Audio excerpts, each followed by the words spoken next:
Okay, so good morning, everyone, and welcome to this morning's conversation. And today I am joined by none other than Dr. Francis Mupeta to help us discuss this very important subject. So today, me and Dr. Mpeta are going to talk about the issue of the fourth wave of COVID-19. And we're basically going to answer two big questions among many questions. And the first question is about the fourth wave. What are the indicators? How do you know that you're in the fourth wave? And then also the second big question that we're going to answer this morning has to do with how then should the country prepare itself. Now, without wasting much time, let me welcome our guest this morning, and I will allow Dr. Mpeta to introduce himself. Doc, good morning. Good morning, Dr. Mtujati, and thanks for having me this morning. Right. So my name Now, is Francis Mupeta. I'm a physician. I hope you've drank water. Well, I always keep a glass of water.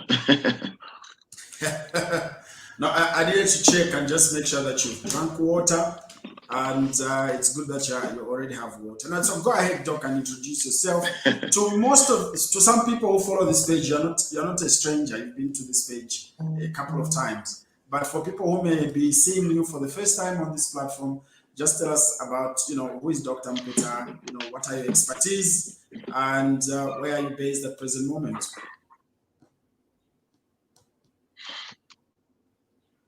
Yeah, so I'm Francis Mupeta. I'm a consultant physician and infectious disease specialist. So basically, everything infections is what constitutes part of my daily work.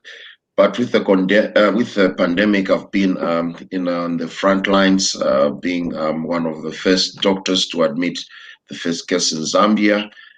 Trained a lot of clinicians, not just here in Zambia, but across the African continent. I've also done consultancy work for the World Health Organization, assisting about 11 other countries in managing the COVID cases, and also done deployments in Eswatini and Lesotho. So so basically I've been working in COVID case management since the pandemic arrived, especially here in our country, Zambia. Yeah. Right. So, Dr. Mpeta, before we get into the cracks of today's subject, let's first of all lay the ground for this conversation. Currently, we are in the third wave of COVID-19 here in Zambia. Where are we as regards the third wave? Has the third wave finished, or is it still on? Because as far as I can see, a lot of business places have opened and activities are back to near normal. So can we say the third wave is gone? What's your take? Yeah, so there are certain parameters or indicators that we look for when looking at whether a wave has started or whether the wave has ended. So one of the stages for resurgency, there's what we call, resurgence, when certain parameters are above, 20% in increase, or, in the alert system between 10 and 20, and then below 10, where we say that it's at risk, and then below 5, where we say controlled. That basically signals the end of the pandemic. So we have seen our positivity rate in terms of the number of cases over the past few days being or hitting below 5%. So that tells you that we have headed towards control. Now, what we'll require is to meet the benchmark in terms of for the final declaration. If we're able to maintain this low positivity of below 5% for at least 14 days continuously, then we can say that the third wave is officially over. But for the past few days, I think the indications are there, and it's quite promising that we are coming out of, the third wave to remain with very low positivity. But coming out of the wave does not equal to the pandemic being over. What you have just seen is the accelerated rate of infections coming under control, but the pandemic is still with us, and we need to do, a lot of work for us, to end the pandemic. Right. So basically, in summary, you're saying you're very optimistic that this third wave could be said to be over soon, if not over already. Yeah, if we maintain this, seeing this type of positivity rate, probably it's just a matter of a few days, and we hope the Ministry of Health is going to finally declare that we're out of, the third wave. But however, that is at the national level. We still have some districts which are kind of lagging behind in terms of control. So declaration of a wave should be done both at national and regional level, at district level. So we also need to look at how the districts are doing before we say, okay, this district is safe and this district is not. And then we kind of focus our control measures in those districts that are lagging behind. Like we saw in this third wave, we saw that the northern part of the country was actually late in, entering the third wave. Equally, they are also kind of late in coming out. So we've seen a kind of trailing behind in terms of Alwapula and Chinga, and partly Eastern, coming out of this wave. But we hope that they will follow what is we are seeing at the national level, and they also enter into control phase. Yeah. Right. So now, one interesting question that one of our followers asked was, where do these waves come from?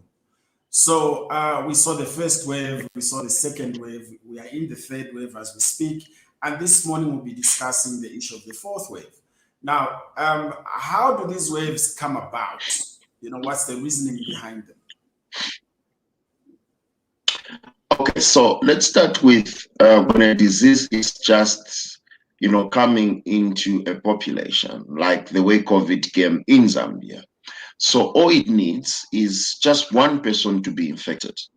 And then because it's highly transmittable, that person will come in contact with many other people who also get infected, and those people will start infecting other people.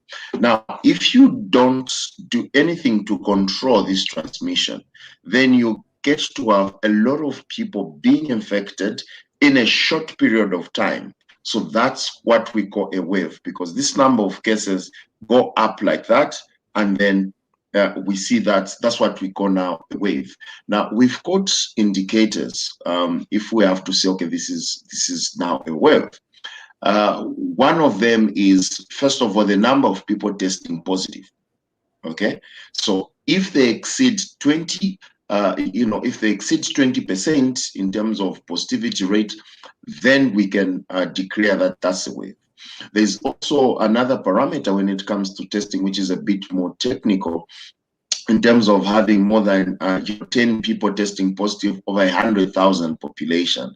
That's what we use in epidemiology. That's also a wave. Then if we look at the other parameters, like people are getting admitted, all right? So if we find that people are getting admitted with the same disease, that is shortness of breath, difficulties in breathing, even before we actually test that they are COVID, but because we know how COVID presents like, then if we start seeing admissions greater than 20% again, we can see that the wave has started in that, catchment area where that hospital serves people.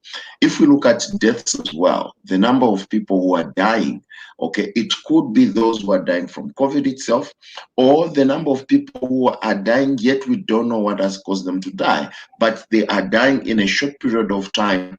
And we see this increase in deaths either in the hospital or in the community, then we could actually see that, oh, this wave is here with us. So several indicators, but these are among those that, that gives us an idea. So that's how this wave comes about. it's just about accelerated infections in a population, and that's what we say, a wave. So when the number of infections drop to levels that are below 5% and many other indicators, then you can say that you have controlled, and what you have are just sporadic cases. When again the number of infections start going up, then you say, oh, there's another wave, second wave, third wave, fourth wave, just like that. So Yes. these waves are not just confined to COVID, but they are basically seen in pandemics, especially pandemics that have to do with respiratory viruses. So these waves were also seen with the swine flu over 100 years ago, where Africa was actually worst hit by the third wave of the swine flu.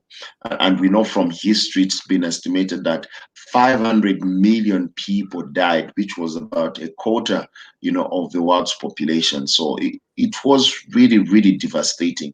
But because of what we have now in terms of the tools, we are able to mitigate the effects of these waves compared to 100 years ago when healthcare was kind of in its primitive stages. Now, Dr. Mupeta, well explained. Let's now look into the issue of the fourth wave.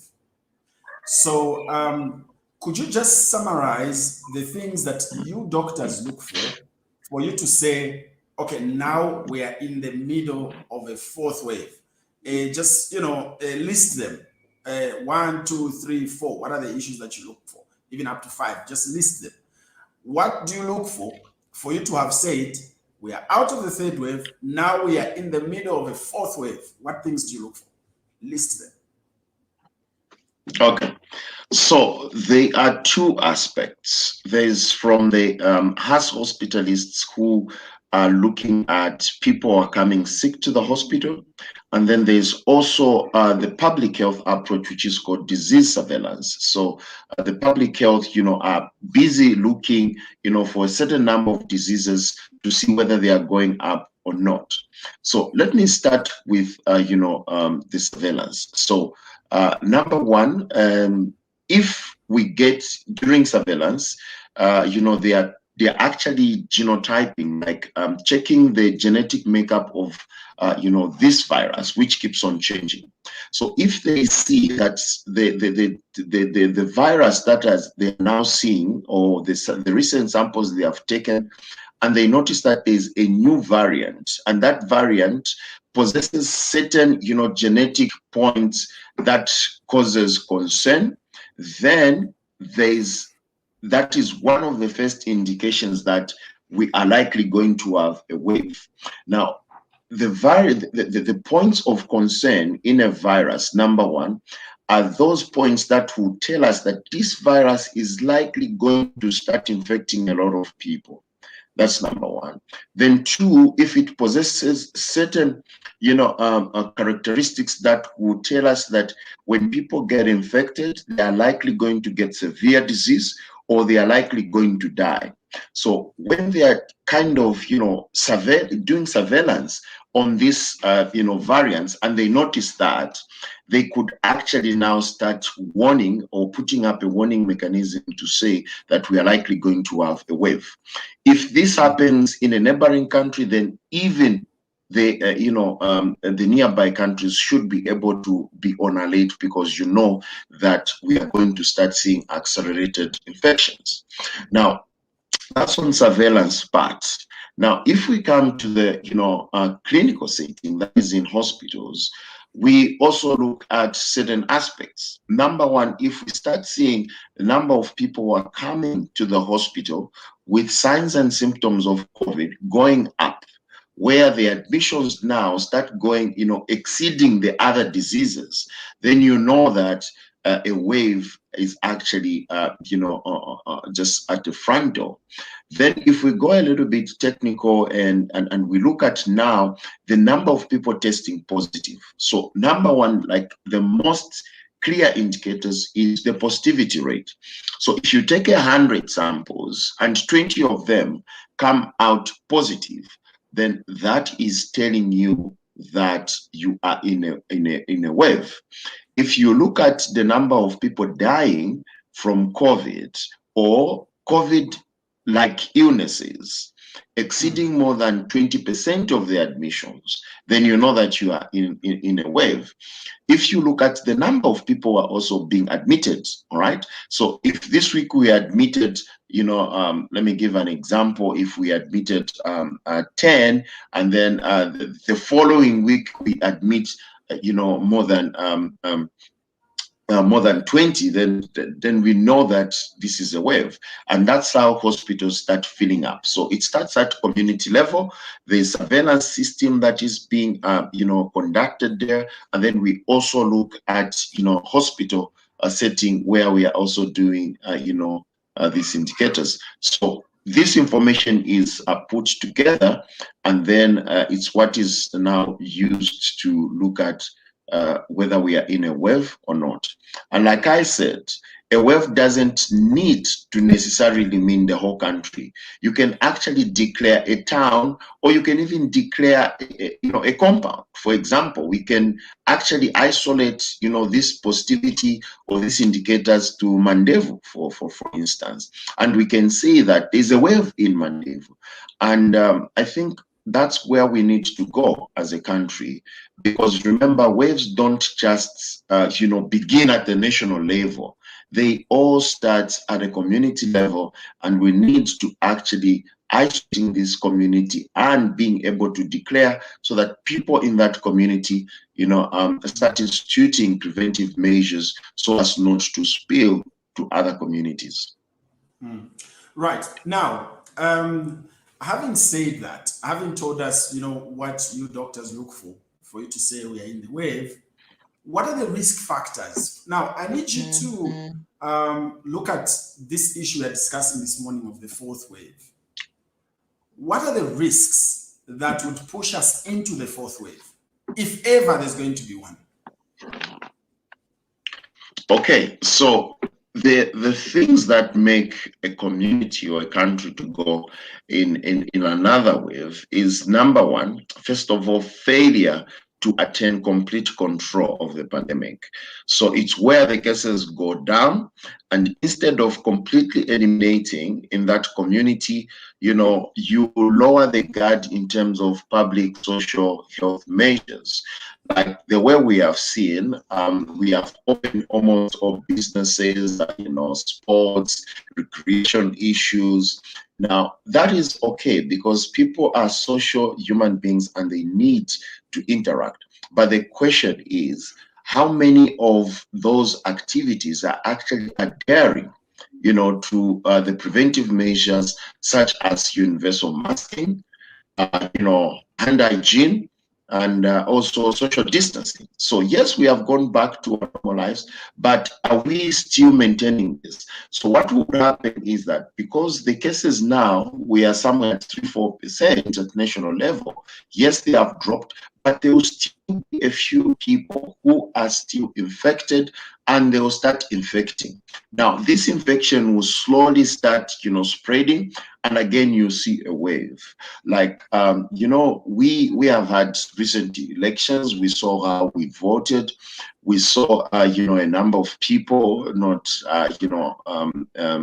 exercising social distancing. Some of them were not masking during the celebration. There's so much activity that has happened in the past 3 weeks that it's a matter of wait and see for us to see whether we are not going to have a wave on another wave, because it's very possible you're in a third wave and the fourth wave starts before you actually end the third one.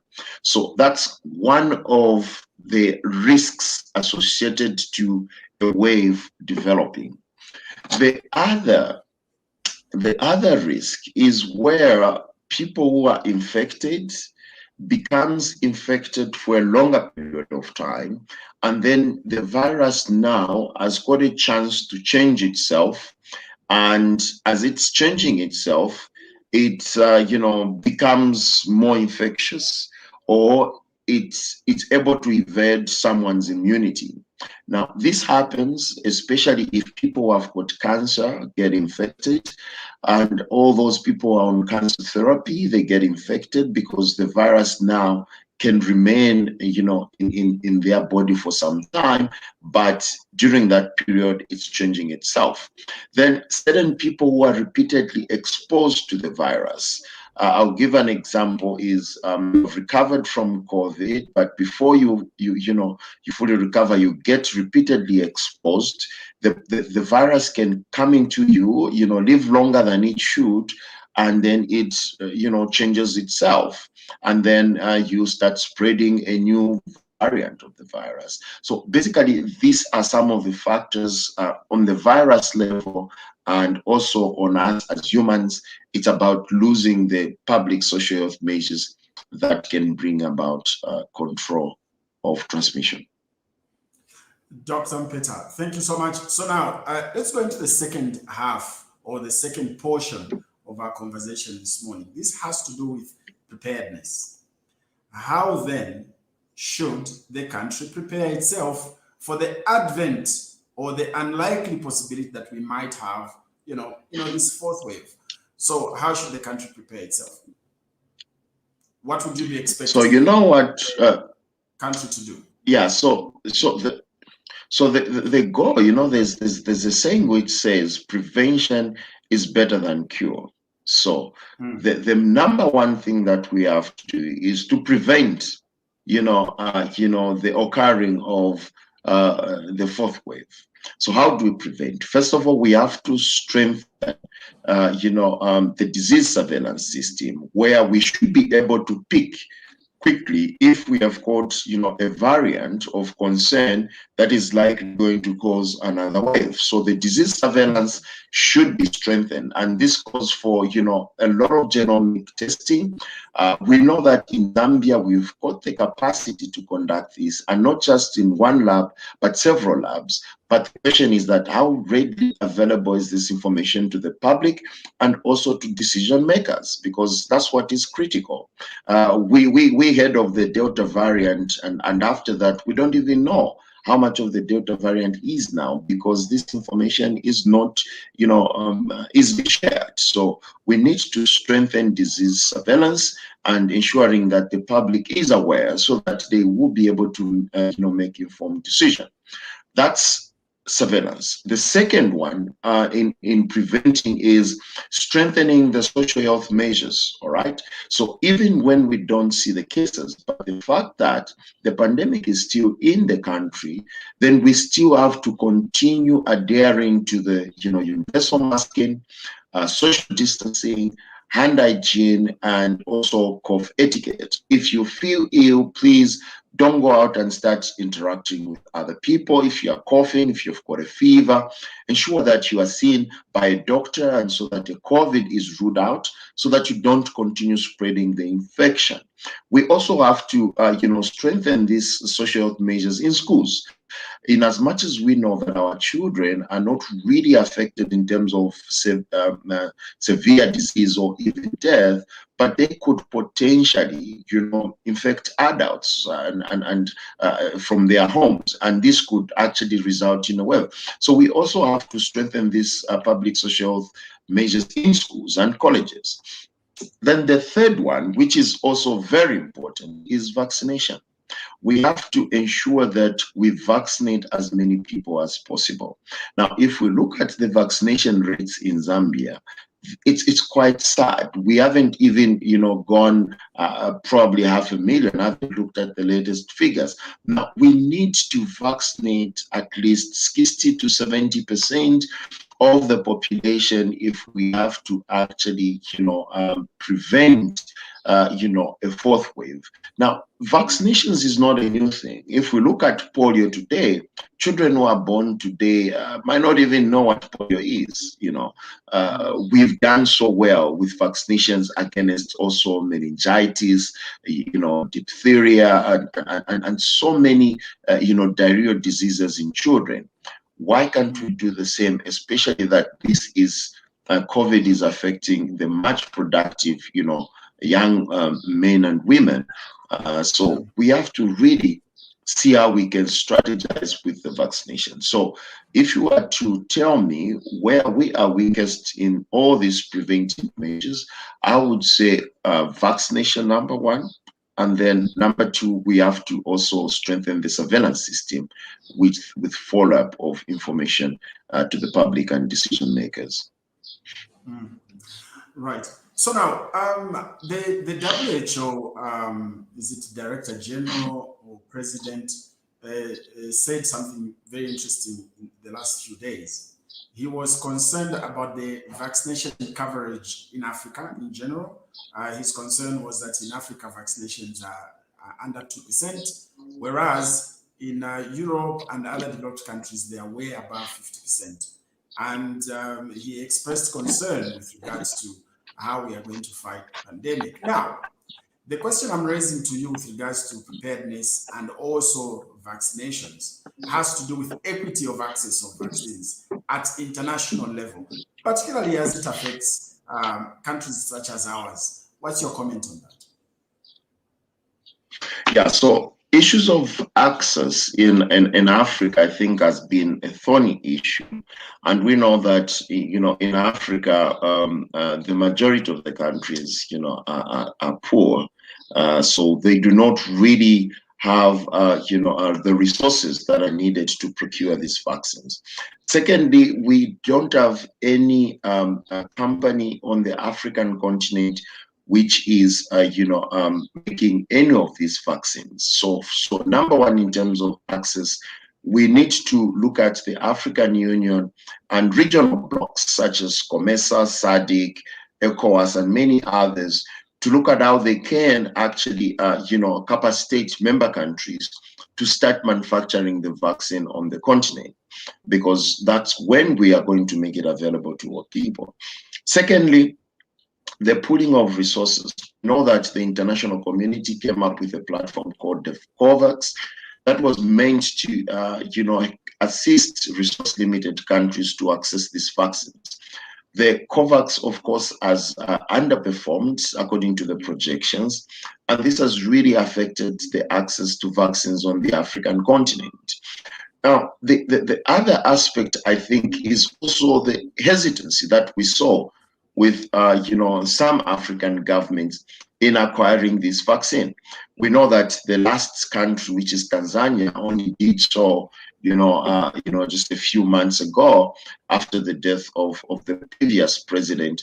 So you can see that this also affected, the access of the vaccine, by the population. Then the other aspect, I think I'll go further, Dr. Mzijati, is acceptability. All right. Even when we have got the vaccines in country, there is no way that we could actually start seeing these vaccines expire, because the people who are supposed to receive the vaccines have not accepted it. And purely this is because, number one, there are issues of safety concerns, which are very valid. Yes, we need to have safe vaccines, but the issues of safety has actually been answered on several occasions. We know that the vaccines that are currently there are safe and can be given to adults, above 18 years.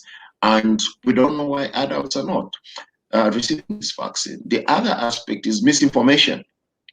So many people are coming on the internet, claiming that if you get this vaccine, you become a magnet. If you get this vaccine, you become impotent. So many funny things. This is also affecting, the acceptability of the vaccine by the populations. So we need to start packaging information that is really going to promote people to understand that these vaccines are safe, and secondly, they're highly efficacious. Now, being highly efficacious does not completely eliminate you from getting, the infection. The reason why you still get infection is it depends on your social habits. Are you still putting on a mask? Are you just interacting freely? Because you'll find that if you get exposed to somebody who has got a very high viral load in their nostrils and they happen to sneeze or cough, definitely, even if you are vaccinated, the chances of you getting infected are very high. But the vaccine is going to protect you from severe disease and also from the risk of dying because you have been vaccinated and you've got prior immunity. So we need to start promoting, apart from access, we need to start, assisting the public and fellow workers, colleagues, and all that to accept this vaccine. The immunization program itself has been a little bit restrictive, in my opinion, because we are not taking the vaccine to where people are. For instance, have we ever seen a vaccination center right there in City Market or in Soweto or Masala or what this big market in Quito, which is, normally catching fire? Why haven't we taken these vaccines to schools where teachers are? Why haven't we taken, these vaccines to the shopping malls, to the bus stations, the intercity, because we need as many people to actually access the vaccine. And access means taking the service to where the people are. So we need to rethink in the way we've been approaching the vaccination program so that we make it available. The little that we have should be available to the people. Yeah. Right. Thank you so much, Dr. Mupeta. Any of your last thoughts on this subject? Because you see, it's a very concerning issue that one day would have thought that as we come out of the third wave, this disease will give us a break. But it appears if we don't do things right, we might end up in the fourth wave. So what are your final thoughts related to the same as we end the program? So we have looked at the impact of the COVID on our lives. Let me start by talking about on a scientific level. So we have seen that from one wave to the next, on average, there is actually worsening of things by 30%. So from the first wave to the second wave, the number of people who got infected or who died especially increased by about 30% to 50%. Equally, from the second wave to the third wave, there was that margin. We anticipate that probably even for the fourth wave, we are going to see the increase. So if you had 2 relatives infected, or if you had 10 relatives infected in the previous wave, just know that the next wave there will be 15 to 18 relatives. If you had lost 2 relatives, just know that there will be 3 or 4 relatives that you're going to lose. So you can see how much stress the previous waves actually caused on our lives, in our families. Now the fourth wave is going to be worse. And if you experience, you saw some people getting sick, going to the hospital, this time is going to be worse. Remember, the Ministry of Health had mentioned that at one point the mortuaries were full. At one point we ran out of oxygen. It's going to be worse in the next wave. So what are the things that we have today that we have to reduce or mitigate the worst impacts we are ever to see in the fourth wave? Is by ensuring that we vaccinate as many people as possible, especially people who are economically viable, who need to be engaged in productive issues, so that we don't have the country to be affected. If we conduct the vaccine program well, we might not even end up seeing lockdowns coming back again. We might not see such a huge impact in the disruption of social services, such as, bars and nightclubs closing, restaurants, going on a takeaway basis, salons, barbershop, all those things that actually generate income for our people may actually not even be affected, because we would have as many people, with immunity, either by immunization or even by infection. But the best immunity, of course, will be one that will come from a vaccination, because it will last longer and it will be able to protect you from either the current and probably future variants, of SARS-CoV-2 as we know it. So that's probably where I end. Right. Dr. Mupeta, I'd like to thank you for making the time. And I'd like to thank you on behalf of the people who follow this page, that whenever we call on you, you are always available. And I personally admire your commitment to your country and to your people. And I hope this spirit can continue. Have a good day, Dr. Thank you very much for, you too, thank you very much for having me once again. Right. Right, so there you have it. You heard for yourselves that, you also do play a role in preventing. In fact, you who's watching this plays a very big role in preventing the possibility of a fourth wave. And like you heard Dr. Mupeta explaining, that should we have a fourth wave, things tend to get worse. More people tend to die. More people tend to be admitted. So to prevent the fourth wave, you are key to that, to achieving that. And how you prevent the fourth wave, you yourself, is by making sure that you get vaccinated and that you continue observing the 5 golden rules as prescribed. And that said, ladies and gentlemen, share this video.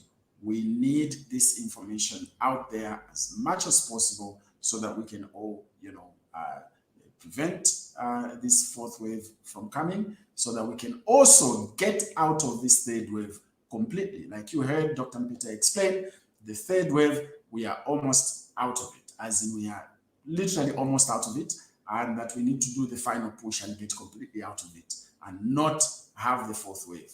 We must prevent the fourth wave, and you have a big role to play yourself. So share this video. We need this information out there. Do take care and have a great day.